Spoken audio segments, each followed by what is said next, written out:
Hello students, dispersion physics by Ritesh sir channel पे आप सभी का स्वागत है।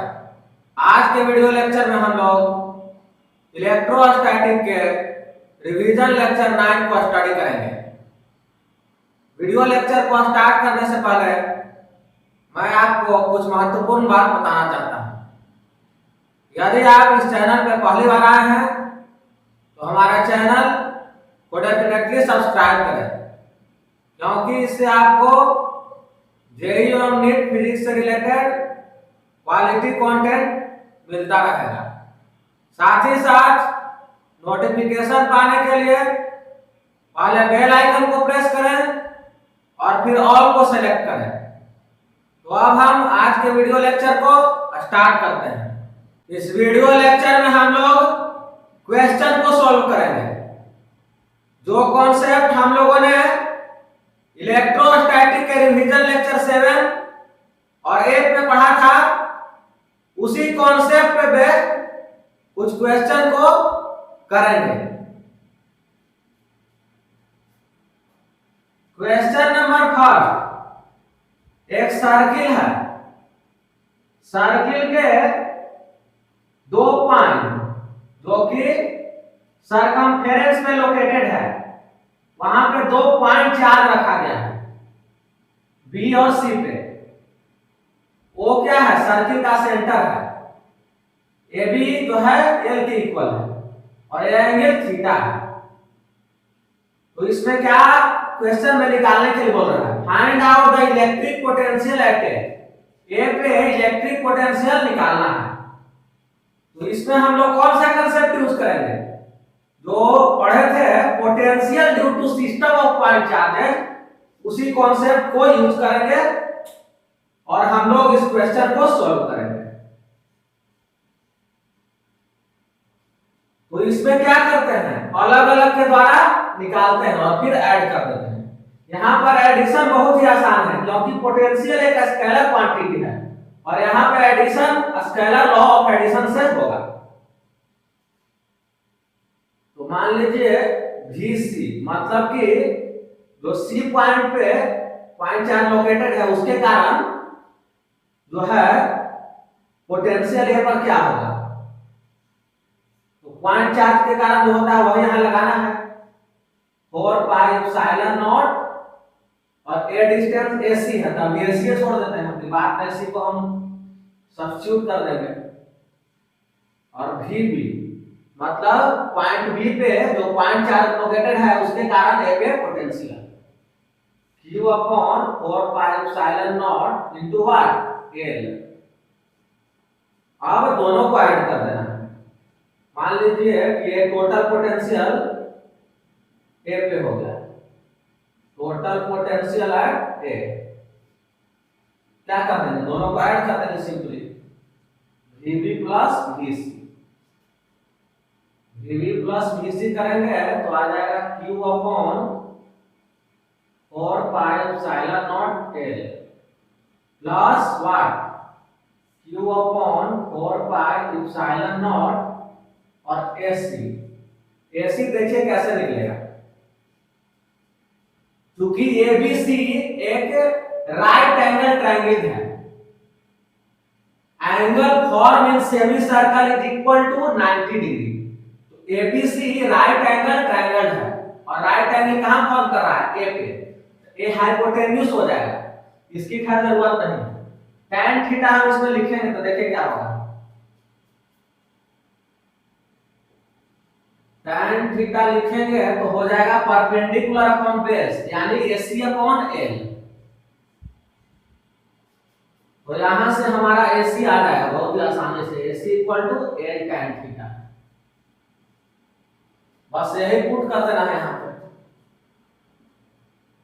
क्या हो जाएगा? Q upon 4 pi epsilon naught L plus Q upon 4 pi epsilon not AC क्या आया?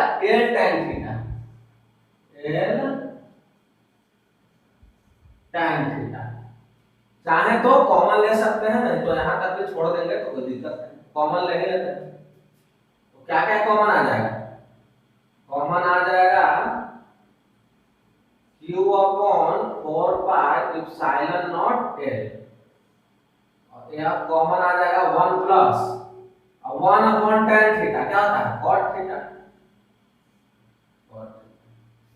तो यही हो जाएगा V, यानी कि पोटेंशियल एट ए।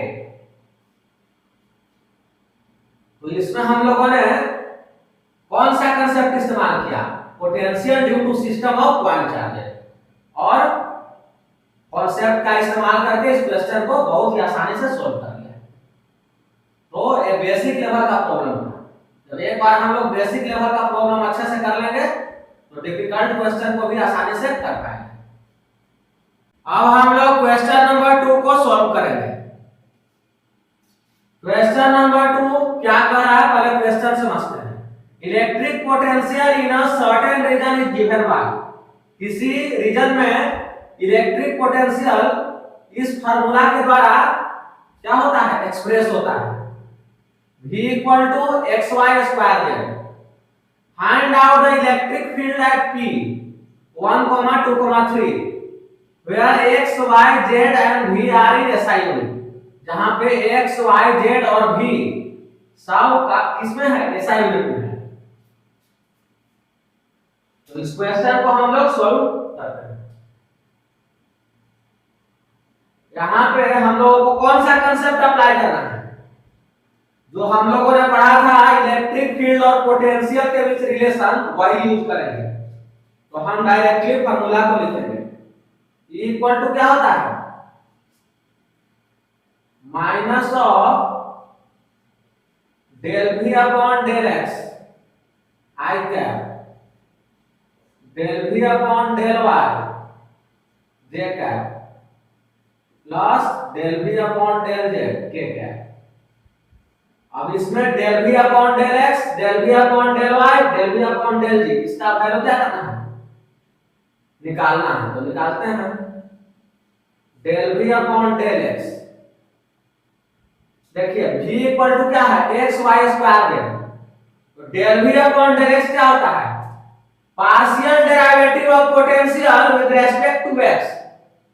मतलब ये हुआ कि x के अलावा जो भी टर्म है उसको कांस्टेंट की तरह ट्रीट करेंगे। x के अलावा क्या है, y स्क्वायर z है, जिसको हम कांस्टेंट की तरह ट्रीट करेंगे, और बाकी x जो बचा उसको x के रेस्पेक्ट में डिफरेंशिएट करेंगे, जो कि 1 आएगा। तो y square z del V upon del y, ये क्या है, मतलब इसका partial derivative of potential with respect to y। तो इसको हम लोग कैसे करते हैं, y के अलावा जो भी टर्म है उसको कांस्टेंट की तरह ट्रीट करेंगे, यानी x z, और y स्क्वायर का y के रेस्पेक्ट में डिफरेंशिएट करेंगे तो आएगा 2y, मतलब आ जाएगा 2xyz। और सबसे last del V upon del x क्या है, partial derivative of potential with respect to z। इसको हम लोग कैसे करते हैं, यानी कि z के अलावा जो भी टर्म है उसको कांस्टेंट की तरह ट्रीट करते हैं, यानी xy स्क्वायर यहाँ पे कांस्टेंट की तरह ट्रीट हो गया, और फिर जो z बचा उसको किसके रेस्पेक्ट में करेंगे, z के रेस्पेक्ट में, यानी कि 1 आ जाएगा xy स्क्वायर। तो हम लोगों ने तीनों का वैल्यू निकाल लिया है। अब हम लोग को क्या करना है, सिंपली पुट कर देना है, आंसर आ जाएगा। यहाँ याद रखना है p जो है 1 2 3 है।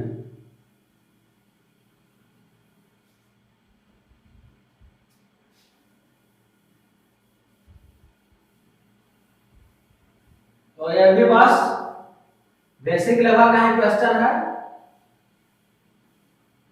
ये भी जो है एग्जाम में पूछा जा चुका है।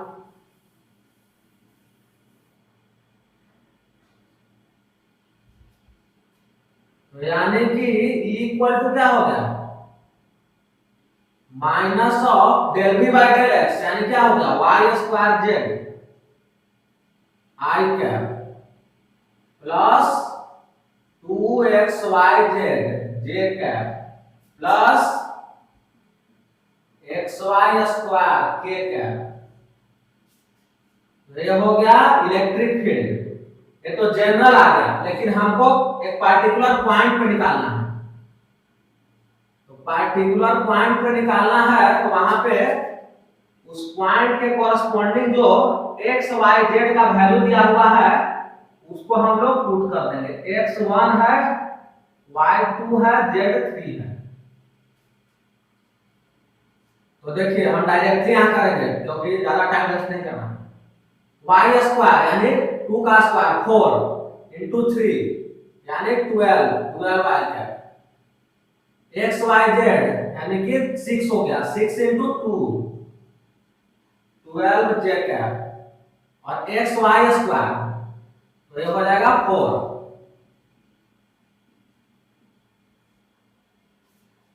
तो इस प्रकार से हम लोगों ने इलेक्ट्रिक फील्ड पॉइंट P पे निकाल लिया और इसका यूनिट क्या हो जाएगा, एसआई में लिखेंगे, वोल्ट पर मीटर, क्योंकि सारा टर्म क्या बोला है क्वेश्चन में, एसआई यूनिट में।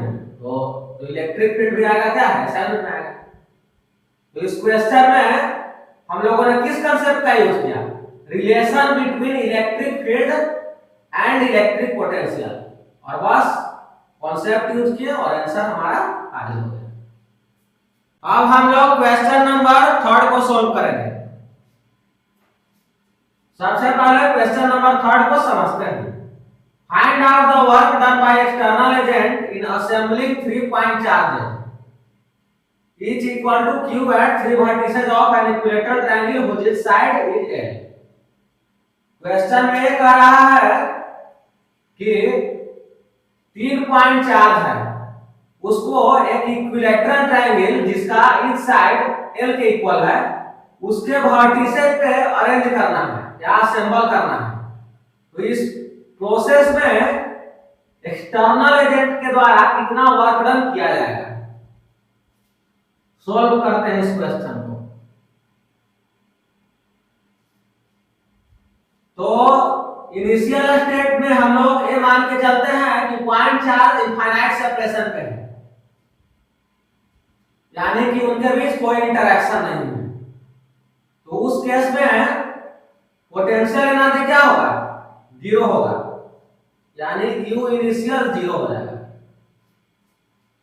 अब जब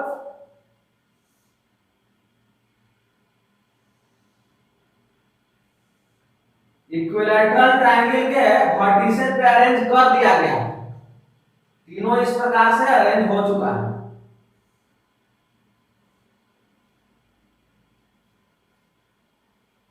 और each इक्वल टू q है, तब उसका पोटेंशियल एनर्जी क्या होगा, तो बहुत ही सिंपल है, UF। देखिए यहाँ पे कोई बाहरी इलेक्ट्रिक फील्ड नहीं है, तो जो Q into VR वाला जो टर्म था वो तो यहाँ पे होगा नहीं। यहाँ पे सिंपली क्या होगा, इंटरैक्शन पोटेंशियल एनर्जी लिखना है। तो इंटरैक्शन में पहले इसके इंटरैक्शन, फिर इसके इंटरैक्शन, फिर इसके इंटरैक्शन से, यानी कि एक का लिखेंगे 3 से मल्टीप्लाई कर देंगे। एक का क्या हो जाएगा 1/4 pi epsilon not Q into Q यानी Q स्क्वायर अपॉन L, इस साइड लेंथ तो यही होता है, इक्वल है। तो ये तो हो गया एक का, लेकिन ऐसा ही 3 बार आएगा, इधर इसके कारण बार आएगा, एक बार इसके कारण, एक बार इसके कारण, यानी कि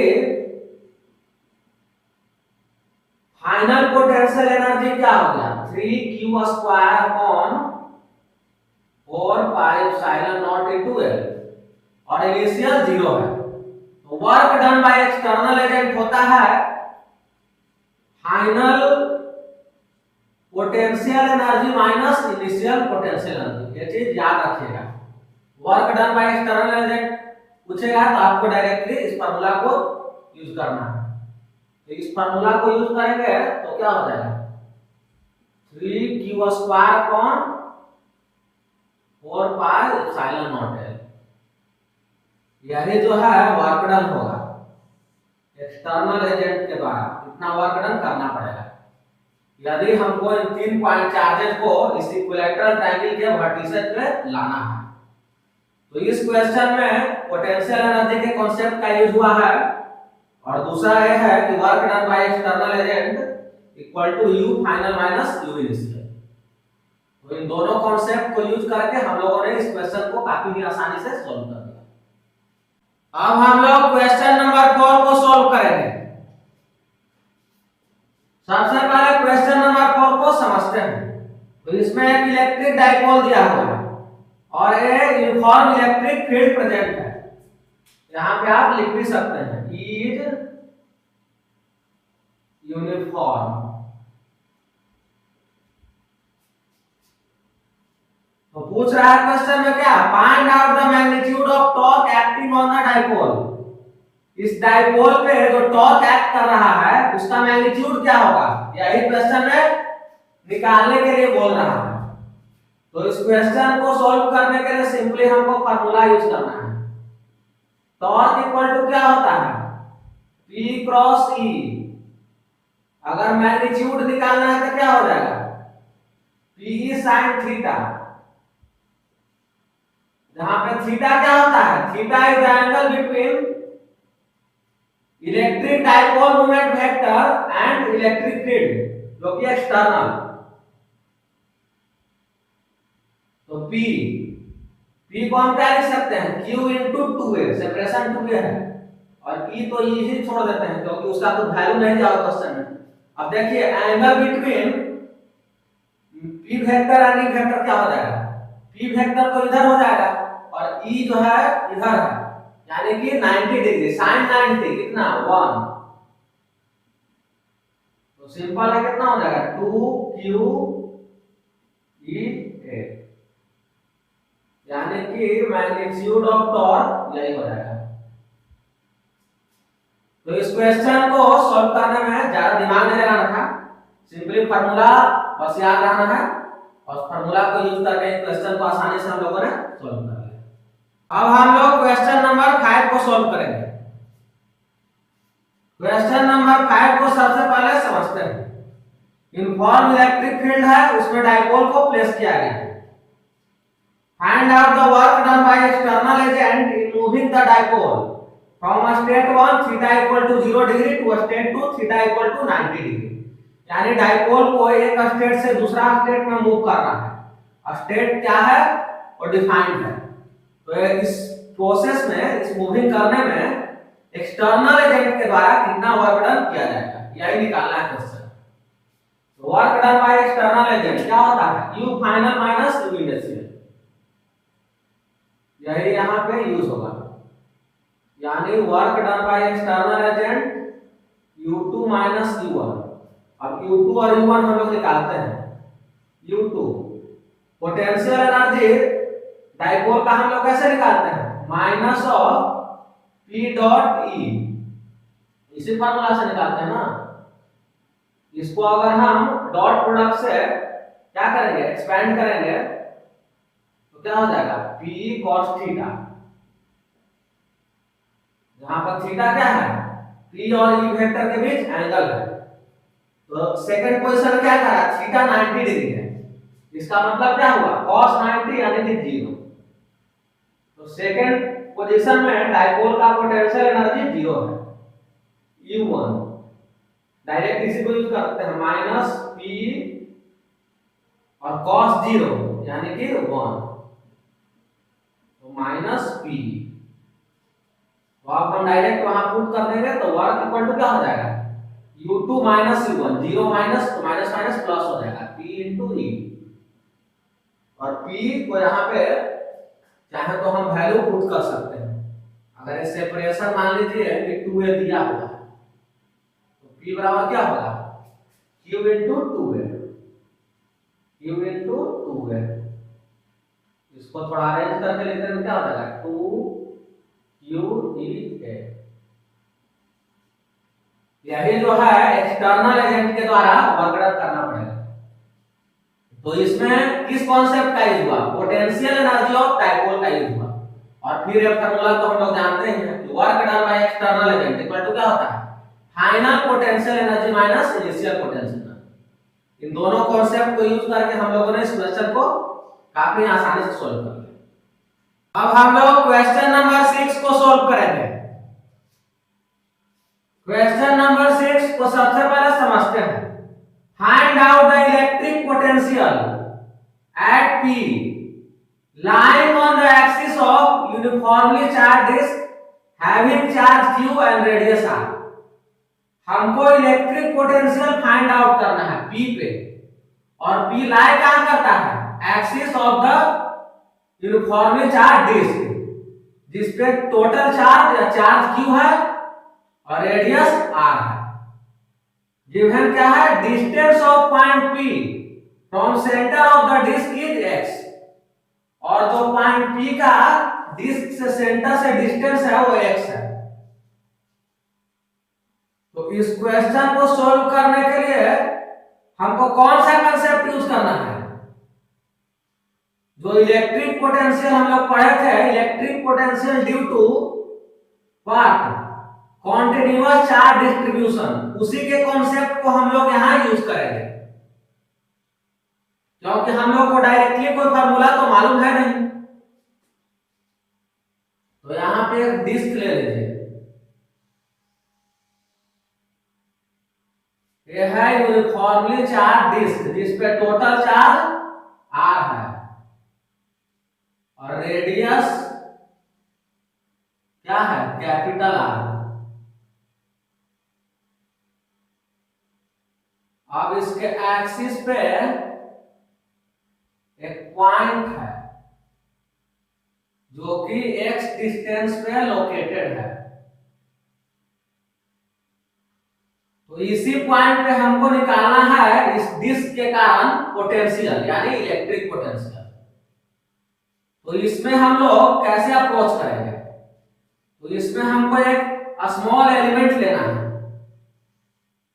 जो कि रिंग की तरह होगा। डिस्क को हम लोग एज्यूम कर सकते हैं कि यह स्मॉल रिंग से मिलकर बना हुआ है।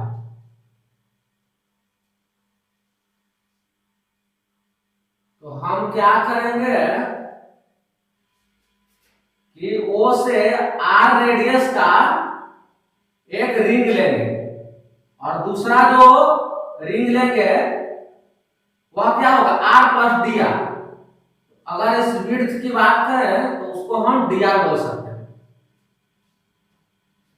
अब हमको निकालना है क्या? इस एरिया एलिमेंट, जो स्मॉल एरिया एलिमेंट में जो चार्ज होगा उसको फाइंड आउट करना है। लेकिन उससे पहले हम क्या करते हैं कि स्मॉल एलिमेंट के द्वारा निकालते हैं क्या? पोटेंशियल P पॉइंट पे। तो क्या हो जाएगा? 1/4 पाई एप्सिलॉन नॉट और dq अपॉन व्हाट? अब जो डिस्टेंस हो जाएगा वो हो जाएगा root under r square plus x square. तो हम लोगों ने इस स्मॉल एरिया एलिमेंट के कारण इस पॉइंट P पे पोटेंशियल क्या होगा उसके एक्सप्रेशन को लिख दिया है। अब क्या करना है हम लोगों को? अब इंटीग्रेट कर देना है दोनों साइड। इस इधर इंटीग्रेट करने पे क्या मिलेगा? Vp, यानी टोटल पोटेंशियल एट P। उससे पहले हम क्या करते हैं कि 1/4 पाई एप्सिलॉन नॉट, ये तो कांस्टेंट है, dq upon what? This term. अब dq हम लोगों को लिखना है, तो dq कैसे लिखेंगे हम लोग? dq लिखना जो है काफी ही आसान है। उसको हम लोग लिखेंगे किधर? इधर ही लिख देते हैं।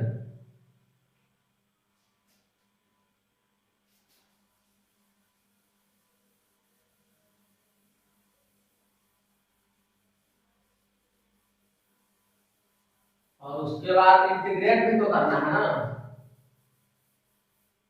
तब जाके हम रिजल्ट पे पहुंच पाएंगे। पहले तो हमारा टास्क क्या है कि dq का एक्सप्रेशन लिखें। एक बार जब dq लिख लेंगे तब उसके बाद हम आसानी से आगे का जो प्रोसेस है उसको करेंगे।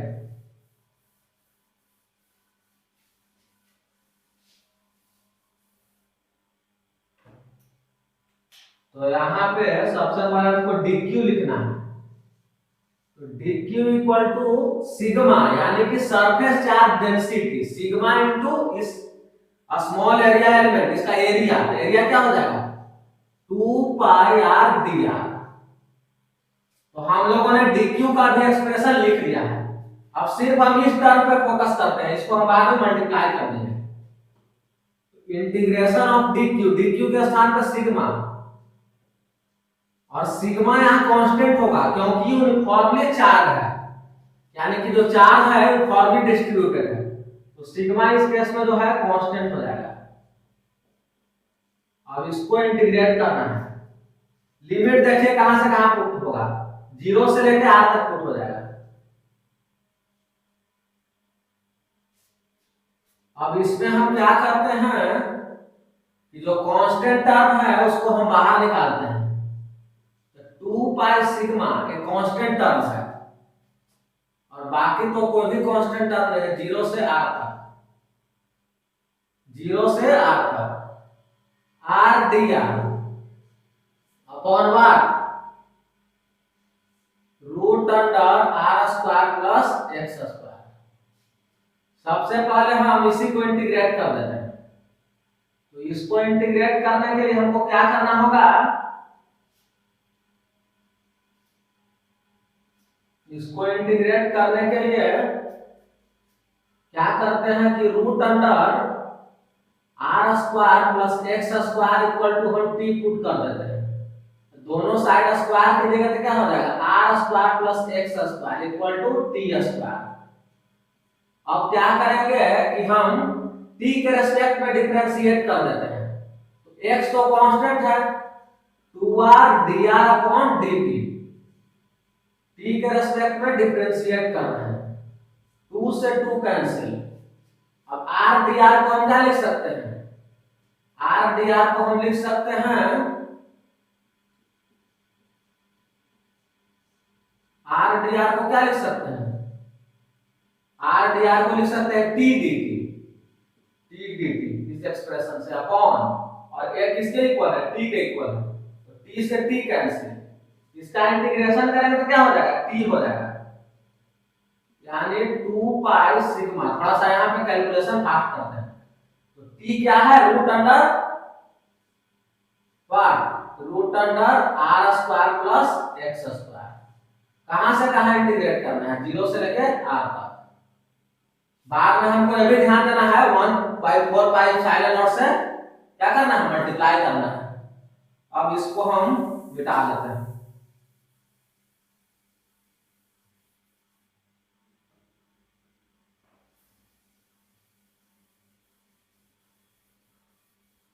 बाद में 1/4 पाई एप्सिलॉन नॉट से मल्टीप्लाई करना है, क्योंकि ये तो इस टर्म का वैल्यू आएगा ना।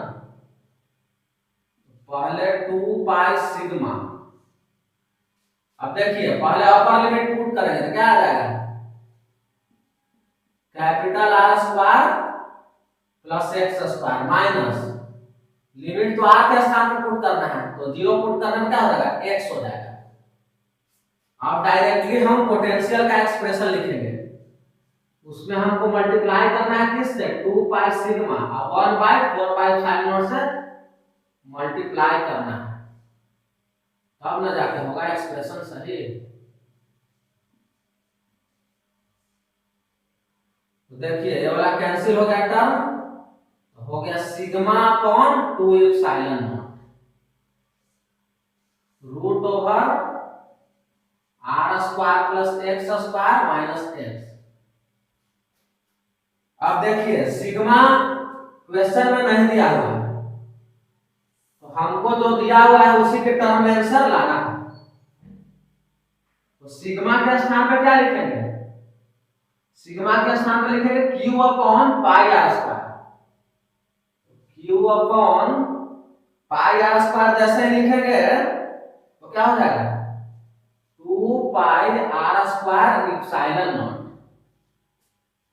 और बाकी तो ये वाला टर्म वैसे ही रहेगा root over r square plus x square minus x। तो यही हो गया पोटेंशियल एट P। इस क्वेश्चन को सॉल्व करने में हम लोगों ने कौन सा कंसेप्ट को यूज किया, electric potential due to continuous charge distribution. उसमें हम लोग क्या करते हैं, पहले स्मॉल एलिमेंट के द्वारा उस पॉइंट पे जहां पे फाइंड आउट करने के लिए कहा पोटेंशियल लिखते हैं और फिर उसी को इंटीग्रेट कर देते हैं और लिमिट भी यहां हम लोगों ने पुट कर दिया। तो इस प्रकार से हम लोगों ने इस क्वेश्चन को सॉल्व कर दिया। तो ये वीडियो लेक्चर यहाँ पे ओवर होता है। अगले वीडियो लेक्चर में हम लोग इलेक्ट्रोस्टैटिक के कुछ और कॉन्सेप्ट को स्टडी करेंगे।